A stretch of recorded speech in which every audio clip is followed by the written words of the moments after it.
Hello and welcome to Law Squared's Digital and Innovation Webcast. This is where we talk about all things legal ops and technology from our unique perspective as a human-centered law firm and legal ops consultancy. We'll share stories, learnings and insights from those within our community, and hopefully this will inspire you to kick off that legal ops or technology initiative that you've been putting off for way too long. Most importantly, doing it in a very human-centered way. Today, I'm joined by two very special guests, Lauren Rose and Victoria Hastings. Hello. Hi, Naeem. And I'm really excited to share today's story because Lauren and Vic have implemented agile ways of working in the legal team at SERV. But first, a bit of background. So Lauren is the GC and company secretary at SERV.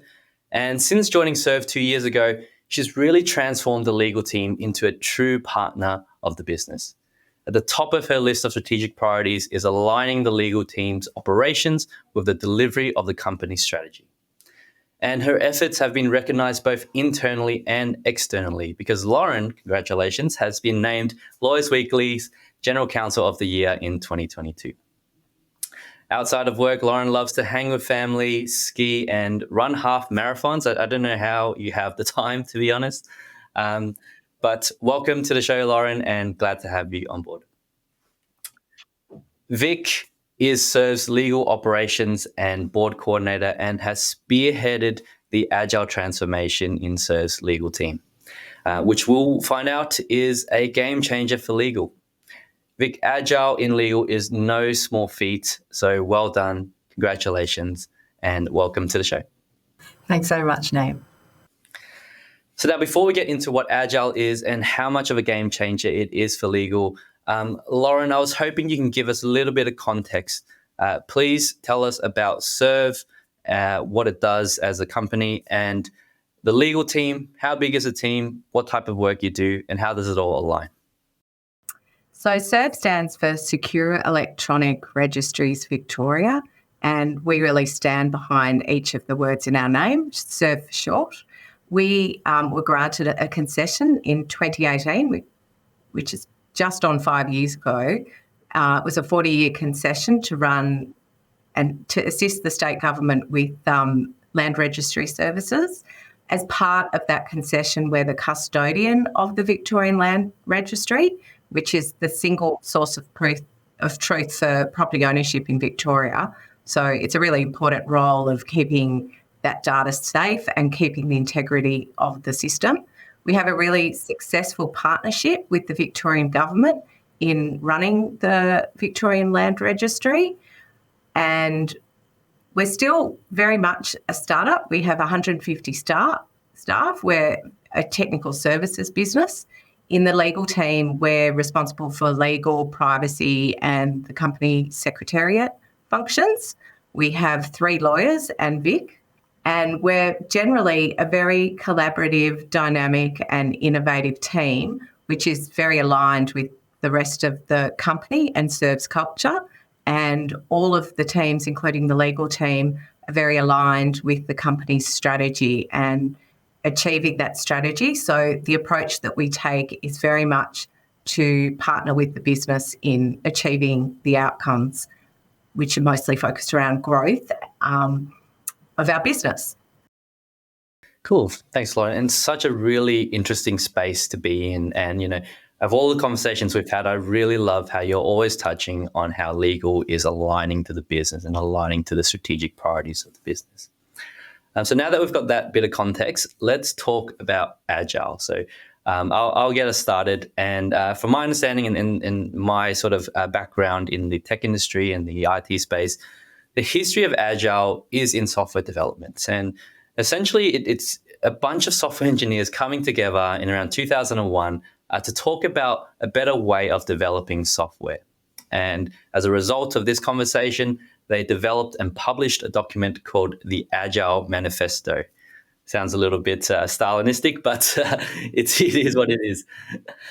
Essentially, before Agile, though, the most prevalent way to deliver software application was something called waterfall methodology. And this involved building everything, testing everything, and then releasing everything in a very structured and systematic way. So I like to use the example of building a house, right? So you're building a house, you design the plans and the architecture of the house. The builders will go in, they'll build every single specification of the house, every room, and then you'll have the fully completed house before you're ready to sell that house or you're ready to move in. So as you can imagine, it's a very lengthy process. So it might take months or even years to build a house. But essentially, that's all done, and you get the finished product. Before you can either start using the product or sell the product or do what you can with it.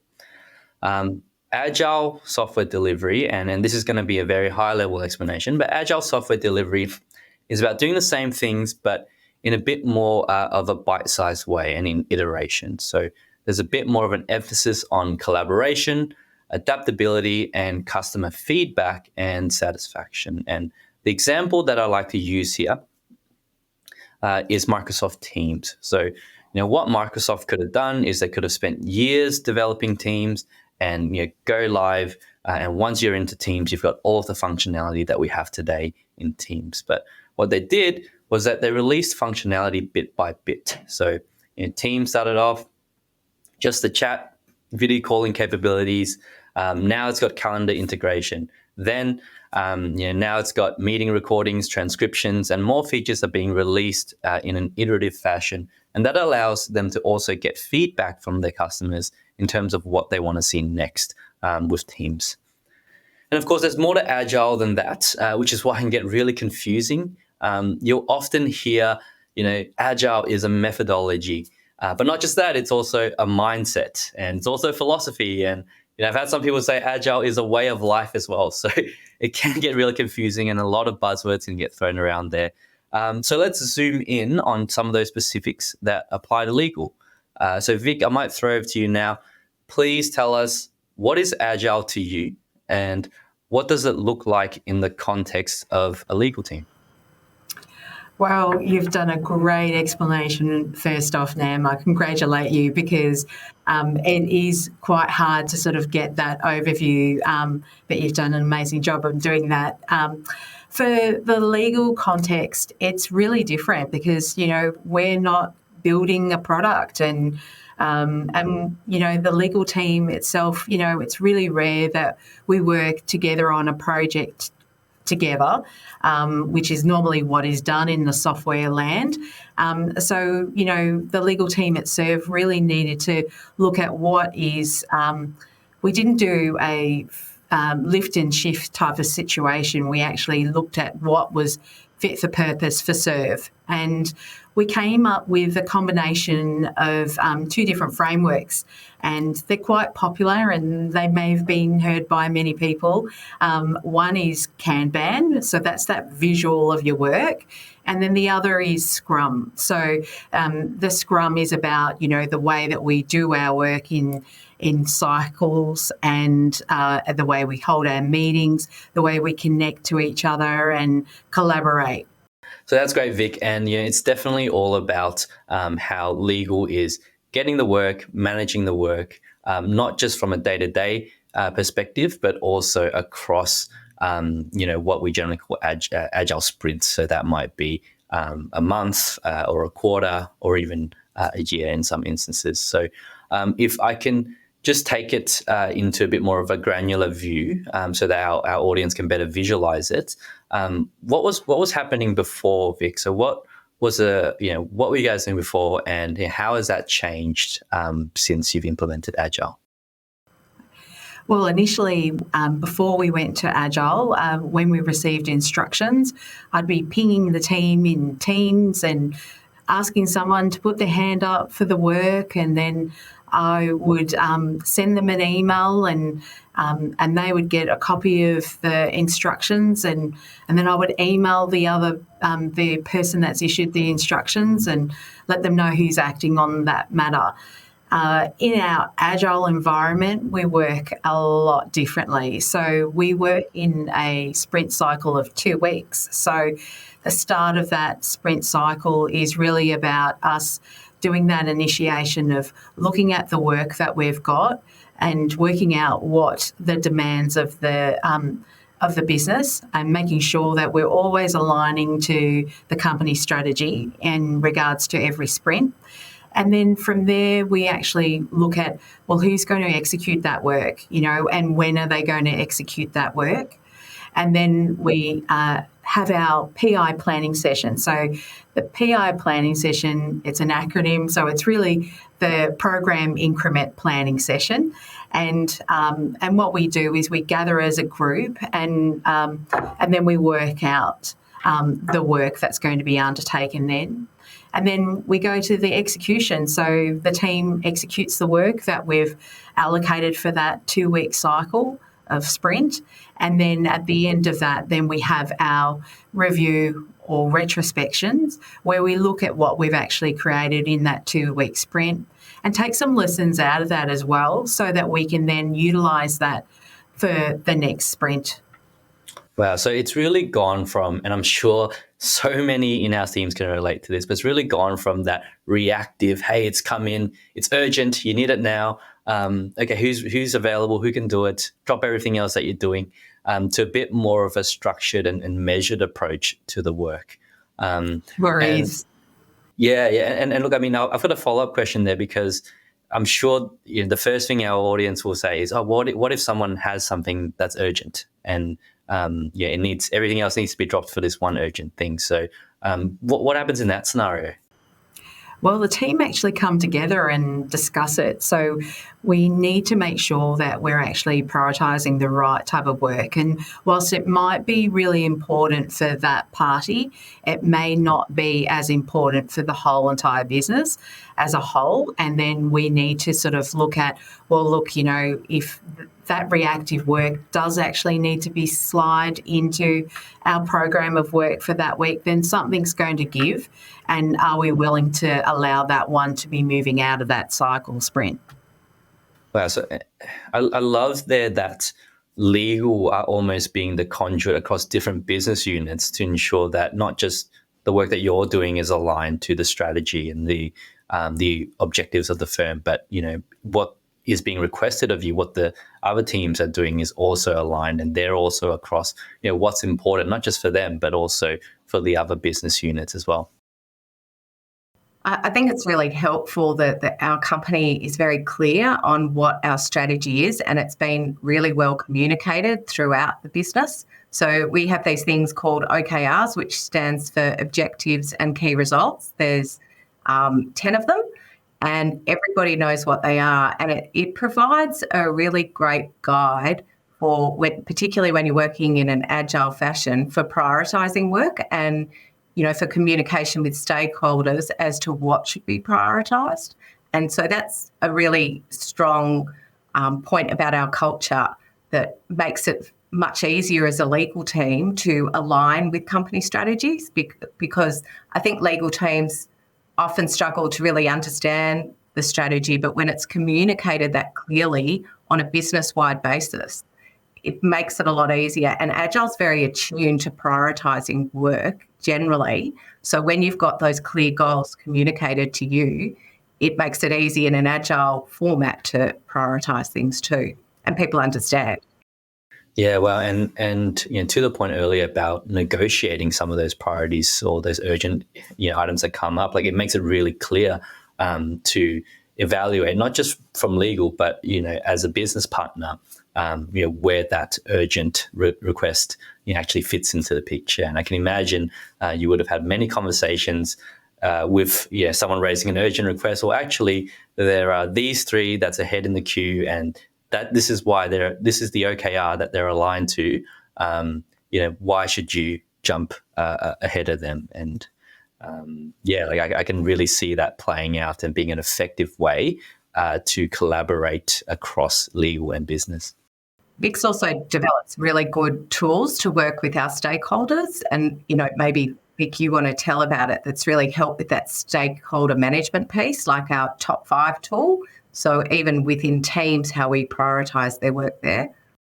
So we've actually got a close connection with our tech team, and there was a lot of flow of work coming through just to make sure that the legal team was providing the right service for them and their needs we were in communication with their head of IT procurement manager, and we knew that they actually had an Excel spreadsheet that they managed their workload and they prioritised their workload. So we had some chats, and then I'm tapping into her spreadsheet via Teams, and we do that sporadically throughout the week to make sure that the work that we're undertaking in our sprints and that's moving in our backlog is moving in the right order that's aligning with our tech team. So we've also got a ticket that we've got in our legal Kanban that we have the top 5 of the current work, and then we've also got top 5 in their backlog work. So we've sectioned off their spreadsheet to make it very clear about what is their backlog and our incoming from them and what's our current work. And throughout the week, those tickets actually shift in priority. So I just tap into those and reprioritise our ticket for them, just so that the lawyers have a finger on the pulse, so that whenever they're having conversations, they can always just go to this ticket and see a snapshot of what's really important for our tech team. Yeah, and look, sometimes in-house teams struggle to manage their stakeholders and manage those, forest fire requests because they're not communicating how busy they are and what they're working on. And I love how giving this transparency has really made it easier to manage those expectations. It really has, because at the end of the day, what we offer is time, and whether we spend the time on this contract or that contract makes not really a lot of difference to us, but it can make a big difference to their tech team. So it's about establishing a tool that enables them to communicate what their changing priorities are. Yeah. Vic's really done a great job at doing that, and it's really made a lot of progress in stakeholder management and, how we work together.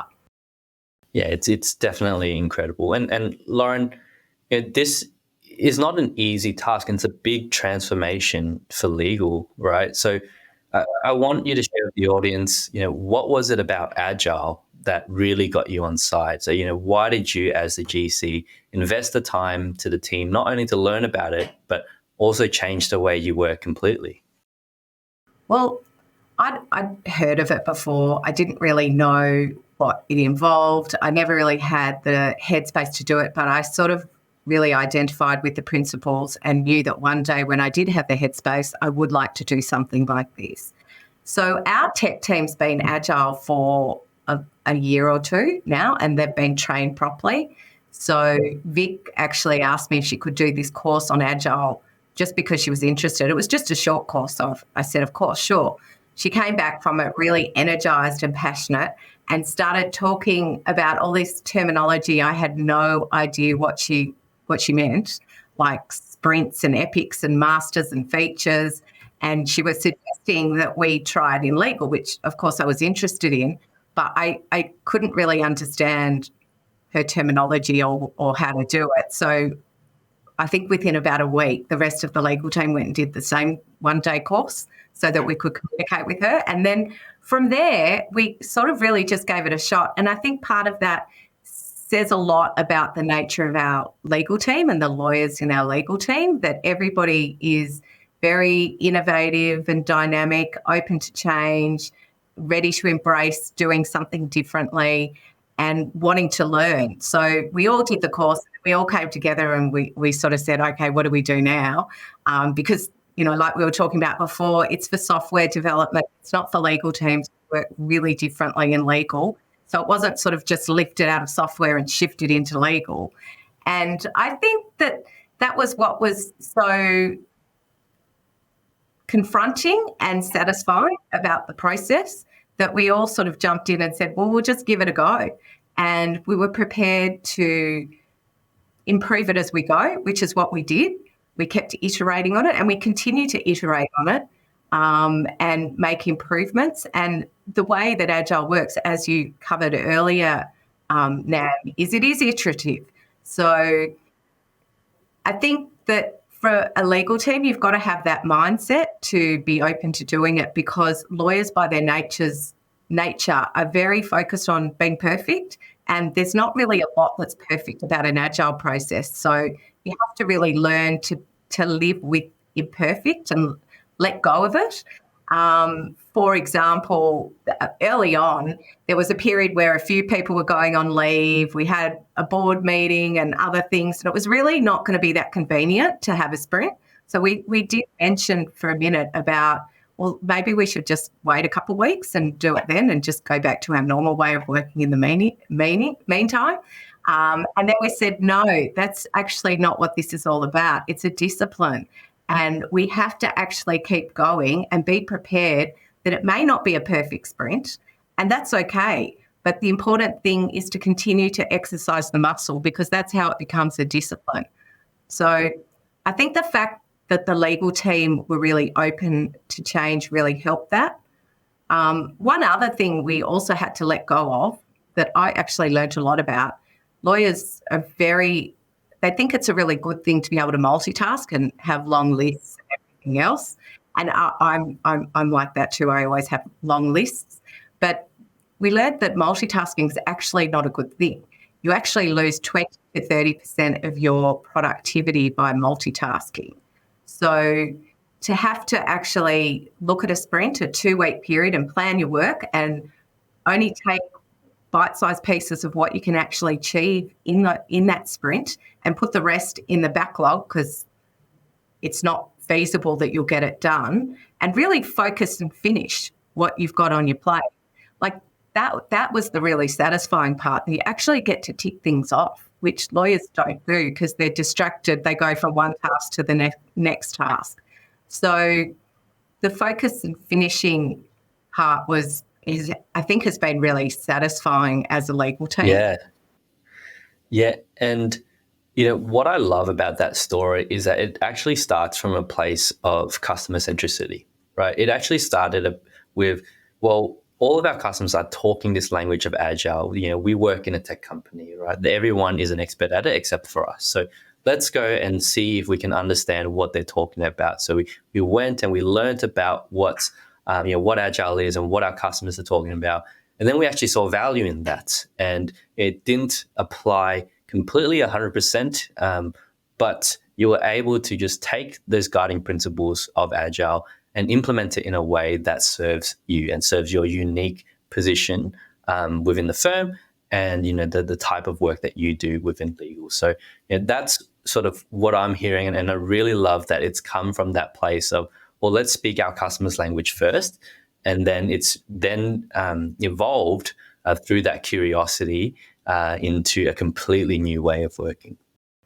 I think that we were the second team within SERV to turn Agile after the tech team. So you'd think that legal aren't really the early adopters usually of new ways of working. So I think it definitely helped with stakeholder management as well, and they looked at us in a different light in that respect. But a really important part of the process that we haven't really mentioned yet is the retrospections, and which Vic runs. And she always starts with an icebreaker. So we sort of helps everybody relax a little bit. And, we find out what everybody's favourite food is or one place on their bucket list to go and travel is. And from there, we actually sort of review how the sprint went, about what was working, what wasn't working, what we could improve. And it's a really safe space to be honest about feedback and to, as a result of that, iterate and improve and change things. And we had situations where we started out, part of the normal Agile process is to have stand-ups every morning or regularly at least, and we started with stand-ups, but they really weren't that valuable. And having the retrospection was a great place for everyone to be open and honest that this really isn't working and it's a waste of our time. And so stopped it. Yeah, and that's completely the nature of Agile. Yeah, Vic has some great tools that she uses in our retros. Yeah, well, let's dive into that, Vic. What are some of those practical tools? Like, are we talking about Microsoft? Are we talking about Trello? What are we talking about here? Microsoft and I have got a deep, deep affection, and we'll be forever connected. So I'm a big fan of the Microsoft suite. Look, Teams have an amazing array, like you touched on before earlier on, Nam, amazing array of different apps that you can actually utilise. So we've actually used the Teams tasks as our legal Kanban, and when you open that app up, there's a whole array of different type of formats that you can use, and then you can just tweak it and make it into your own sort of special Kanban. We've also used the Whiteboards app in our teams, and that's what we use for our retrospections. So it's sort of like putting sticky notes, virtual sticky notes, onto the 4 sections.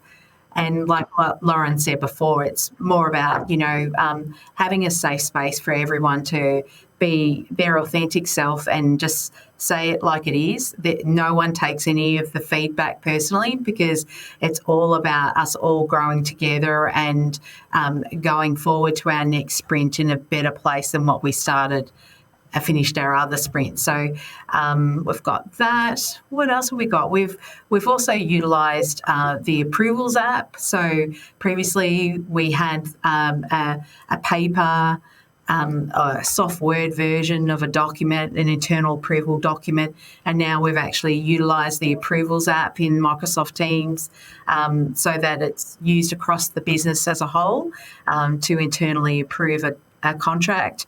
We've used Microsoft Forms as well. Microsoft Forms, we're using that as a self-servicing a tool for the business to do checks on renewals.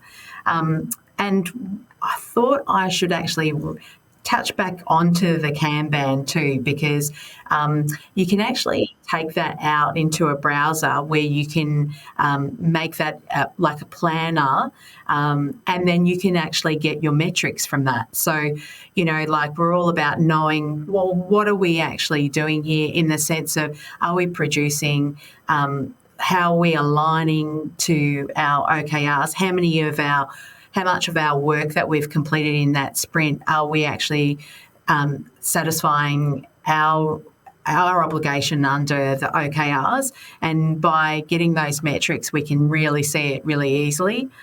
Excel, Excel's fantastic. So, you can analyse a lot of data there as well. Yeah. But, there's also, like you mentioned, Trello and also Jira. But what I would recommend to people is really speak to your tech teams, because they would probably your internal tech teams would most likely already be using something in the Agile space, and you might be able to even tap onto that. You don't actually have to go out and purchase a new program. You can use the systems that you got in place.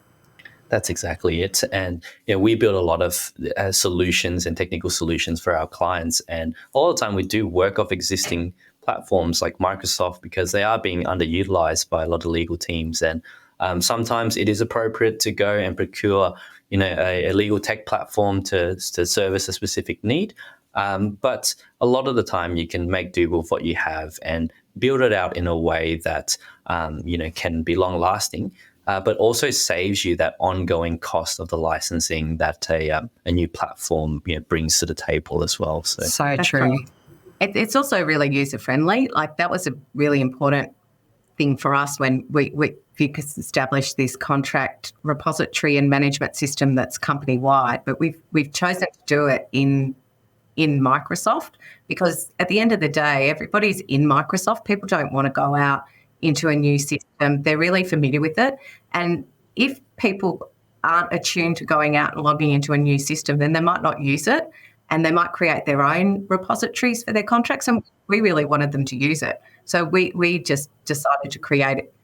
We create all our tools within Microsoft, because everyone's working in Microsoft the whole time. And user friendly is the most important thing in stakeholder management.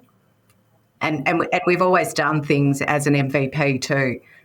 Which again comes back to legal teams wanting to have perfection but not being perfect.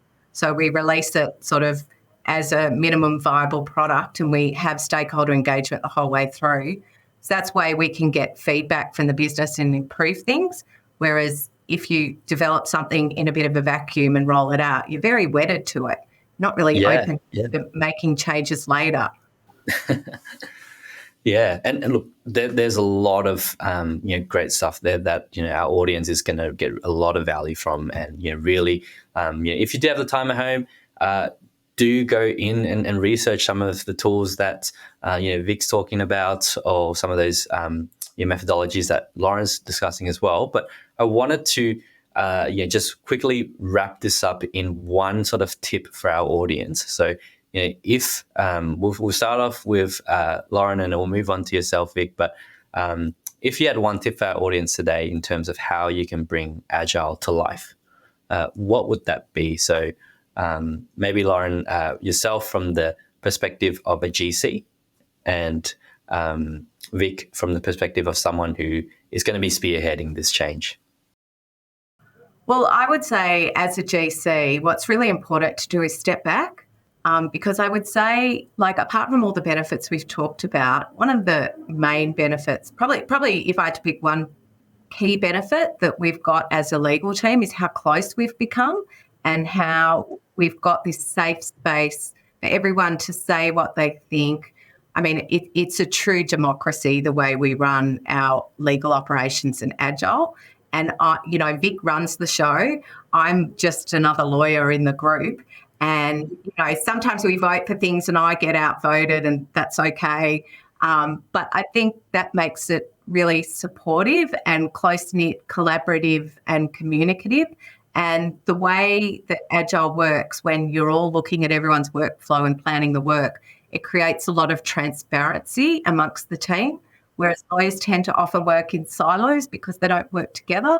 So seeing what everyone's working on, including me, up on a board, because we take in turns going through each person's workload and working out their points and OKRs and everything else, I just think that it makes the team really tight, and you sort of can't buy that. Yeah, wow. Vic, from your perspective? From my perspective, Lauren touched on it earlier. It's really about, continue to exercise that muscle. There's always going to be competing commitments with your time, but this is really important, and just keep doing it and keep going through the cycles, because the benefits and the lessons that you learn at the end of each cycle are so important for you to continue to be more productive. Yeah. Look, I just love this story so much because, it really starts off from that place of customer centricity. And through that curiosity, you've discovered a completely new way of working that is, more democratized. It brings you closer to the business, and it's removing those silos, and it's, overall a more efficient way of working. So I really love what you've both been able to achieve at SERV, and congratulate you both. That's all we kind of have time for today, everyone. But before we close out today, I also wanted to share some really exciting news with some of our viewers. Now, we know that there's a lot of interest in legal ops and legal technology, and today's story is a testament to what can be achieved.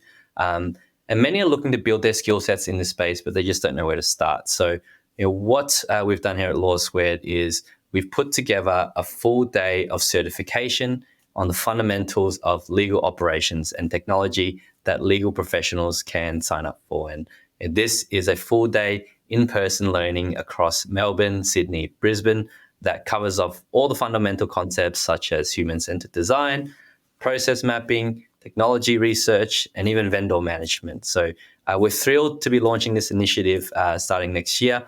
And we're also very excited that the College of Law is officially endorsing this session as well. So participants will get 7 CPD points and a certificate of completion from Law Squared and the College of Law.